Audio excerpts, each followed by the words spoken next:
In this part two of a sponsored podcast series by Ascent Compliance, we take up the issue of the Uyghur Forced Labor Prevention Act, supply chains, and ESG. Hello, everyone. This is Tom Fox back for another episode. Today, we're going to take up the Uyghur Forced Labor Prevention Act. I'm thrilled to have with me Travis Miller and Jamie Walsich, to join in this not only most important law, but actually a law that I think is going to make a big difference and be the model for many other similar types of legislation going forward. But before we get going, Travis, could I start with you and ask you to tell us your current role at Ascent? Absolutely. And thanks for the opportunity to be on, Tom. So my name's Travis Miller. I am an attorney, environmental scientist. I've been doing this my whole career since I was young and good looking like Jamie all the way till today. I blame each one of these lost follicles on a compliance question or two. So as you can see, well experienced. All things considered, here at Ascent, I do serve as the company's general counsel, director of our U.S. subsidiary, and I'm also a member of something called our subject matter, or regulatory team. So when questions come up, if there's any adverse events that end up happening for our client base, you get called in by a cadre of experts, myself included, but least and certainly not less important, Jamie over there, who can come in and actually knock people's socks off. Jamie? Awesome. Yeah. Thanks, Tom, and thanks, Travis, for that nice introduction. So my name is Jamie Wallish. I am also part of the regulatory team at Ascent, and I've been with Ascent for a little over a year. My background is in the space of child labor, conflict minerals, and overall CSR, so corporate social responsibility. And I used to do all of that within the U.S. Department of Labor. So that naturally helped me transition to Ascent, where I now focus on our ESG offering and a little more specific within what we call our indirect monitoring solution. So focus on adverse media screening and denied party screening. So really looking forward to the conversation. So perhaps might start with you, Jamie, to focus on the act itself. Could you tell us the parameters of the law, how this law is really different than many of the other laws certainly we've seen in the United States, perhaps even further than many of the anti-modern slavery laws we've seen outside of the United States? And what are the consequences going to be, you think, from the enforcement angle? Sure. Yeah, absolutely. So to kind of preface what the law is, so the Uyghur Forced Labor Prevention Act is a United States federal law that prohibits importing into the U.S. goods made in whole or in part by forced labor in the Xinjiang region of China, or made by forced labor in other parts of China by Uyghurs or other minorities. So really, it is expected to operate as a de facto trade ban on goods from Xinjiang and related entities, given the significant obstacles businesses will face in meeting the high burden needed to obtain an expectation of forced labor presumption. So we can tell that this is the most significant law and act placed around this particular issue of forced labor. It is the most tangible and concrete in terms of repercussions that potential countries would face. And that is really going to be seen in terms of the documentation that they would have to provide to U.S. Customs and Border Protection. So it's pretty significant, and I don't know if Travis wants to add in anything else to that. It's a fabulous job catching it. In my 20 years of doing this, I've never seen a law, ever, that's required companies to do so much, to have such insights. It's actually CBP and the associated Rubio bill that generated this law, asking companies to look back into where the actual sand came from. They got turned into the polysilica, they got turned into the semiconductor, they got turned into the circuit board, they got turned into the device that finds its way into your laptop that you're looking at. So that blend, that level of knowledge, there's just never been anything like it. So one of the things that intrigues me about this law is, as Jamie, you may not know, but Travis certainly knows, I grew up in the anti-bribery,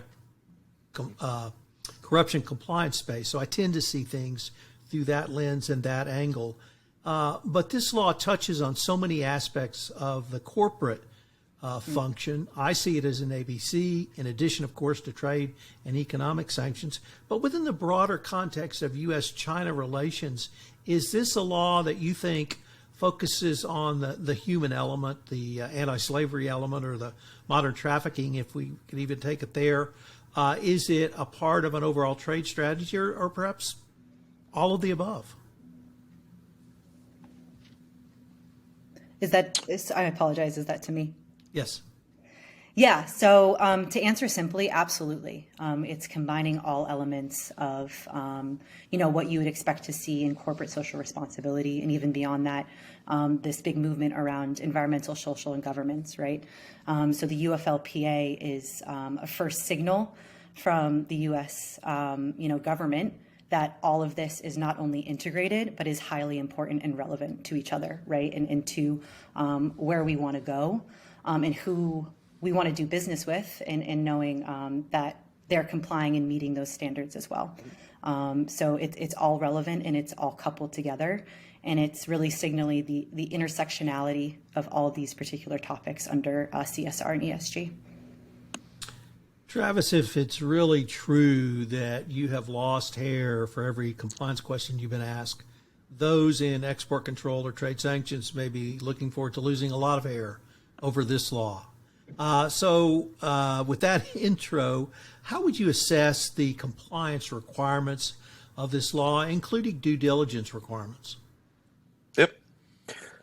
I'd say the interesting thing is how much this law and the guidance weave together existing business processes. And it's true that you couldn't actually comply with this law unless you had kind of been following the breadcrumbs and you had been working on all the other programs collectively. So for a little bit of background, the law itself, in my opinion, birthed out of the America's Supply Chain Executive Order in the U.S.-China trade war, which looked at the various elements where there were deficiencies inside of America's supply chain, and it specifically focused on semiconductors, critical raw materials, elements that are the subject of the extractives that we're now focusing on.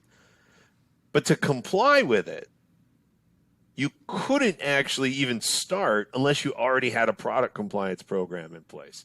So if you don't know the bill of materials, if you don't know the approved vendor list, if you don't know where your components are, how do you even begin to start your trade compliance work to figure out what the country of origin is of those raw materials? Because you don't know the base elements, the data that should have come from a ROS or a REACH program.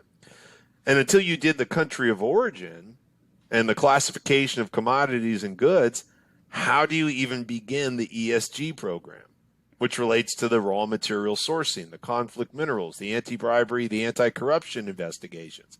How do you even start those investigative processes into the behavioral patterns that went into the production of those extractives?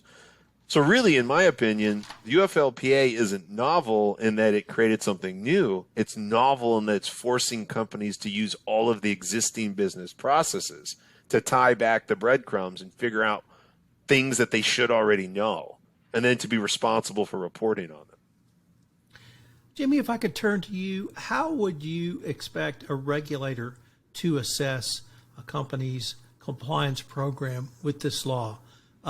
Would you expect documentation, or maybe the other way to phrase it would be if a company came to you and said, Jamie, what do we need to do process-wise to be able to respond to a regulatory inquiry, whether it's a subpoena or informal inquiry? How would you encourage them to begin? Yeah, absolutely. So I think there's a couple steps in terms of tackling a delivery in this capacity and for this particular law. I think the bare minimum that you would need to meet and comply with is showing proof and evidence that you don't have forced labor that's included within the products that you're importing. So this means a standard baseline in terms of human and trafficking and slavery, as well as capturing other data through the public domain that's associated with forced labor. So this is continuously trolling and scrutinizing any potential suppliers that could have relations to this region, and seeing if there's any risk or actions that are associated with that. So that's the bare minimum, is capturing both kind of the HTS side and capturing that directly from your supply chain, or attempting to, and then coupling that with what else is out there within the public realm. So like I said, that's bare minimum. In addition to that, it's going to be vital down the road to try to capture information around the trade compliance space, right? So capturing HS codes, country of origin, to really help verify and make sure that where the where your materials and products are coming, as well as the items within those products, aren't trace backed or linked in any capacity to Uyghur or anyone associated with it. So I would say those are the two main steps that companies would need to adhere to and try to obviously comply with. Travis, I was very intrigued by your, I don't want to say analogy, because I think it's a real story about the grain of sand and how you really have to go back to that grain. But then you articulated each one of the members of the supply chain who would utilize that grain of sand in their particular product, leading to an end product. One of the key themes that I've picked up in this podcast series is, yes, ESG has certain regulatory requirements. There may be legal requirements, investor pressures, or others, but there's also opportunity. If you are required to look at your scope 3 emissions from your suppliers, if you are required to take a deep dive into the supply chain for other reasons, it gives you information to improve your business processes. Could a company look at compliance with a law such as this and say, yes, we have to do this from a regulatory perspective, but it may actually give us an opportunity to improve or even have better visibility into the business operation we call our supply chain? Yeah, absolutely. I'd suggest to you that the entire ESG movement, if it becomes what it should become, which is a force of corporations to actually have to look at their operations, to look at their activities, and not some tangential wild card. Like this month, I'm going to color my logo, for diversity or something to that nature. But actually having to look at the harms that they've caused and do what businesses do best, which is to self-evaluate and figure out ways that they can mitigate those risks and those liabilities. It becomes one of the most powerful movements in history, up there with anti-bribery, anti-corruption, those types of programs. But to do so requires us to recognize that our footprint for each business, each company out there, extends beyond the four corners of the organization. That it's also about who you chose to do business with. It's also about who you chose to profit from. And it's not enough that you can just say, well, I outsourced the bad stuff.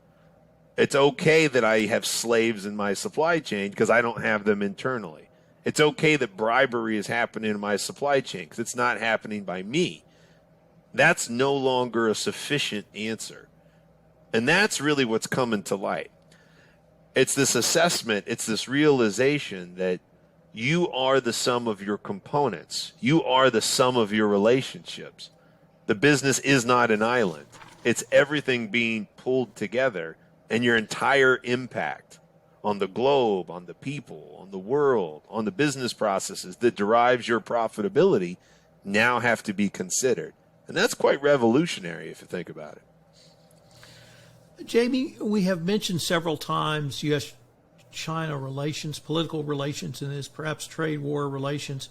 But I wondered if I might be able to broaden the scope of the question out to a broader, certainly China, but also Asia question, which is how should companies be thinking strategically about this part of the world? We recently had a lot of kerfuffle around Taiwan and China and this law as well. But how do you help companies now, and hopefully they're thinking about it or talking to you now, about those broader strategic issues in the context of supply chain? Yeah, it's a great question. And I think what's important to note, and it may seem obvious, but it's a journey and it's long term. And so you really have to think in that capacity and not be frustrated or overwhelmed in regards to the particular situations that are happening in that region or, around whatever space it may be in. So it's just appreciating that it's going to take some time to understand a proper method in terms of engagement and in terms of understanding what's going on there and getting that appropriate data to help support understanding your supply chain in scope 3. So with that being said, there's multiple methods that companies can take advantage of to try to capture that information. And probably the most general way I can frame it is looking at it through a direct and indirect lens, right? So directly engaging with your suppliers to the best of your ability and trying to ask them questions directly around particular topics that are applicable to you, but also in terms of international laws and standards, right? So making sure that you're mindful about what's applicable material to your four walls, but also your industry and your verticals and your investors and your customers. So making sure that you're capturing information in that regard. And then also indirectly and specifically within the Asia region, that's probably going to be more profound and telling than doing that directly with them, right? Asking directly to them. So what information out there within the public space can you capture on these particular suppliers or on this particular region to help fill in those gaps of what may be missing, right? And again, that's a process, that's a journey, but being able to utilize the vast amount of information that's out there is going to be critical in terms of understanding what's going on in that particular region, but also where those particular suppliers sit with those situations. This is Tom Fox again. Thank you so much for listening to this episode. I hope you'll join us tomorrow where we take up the new world of product compliance and ESG.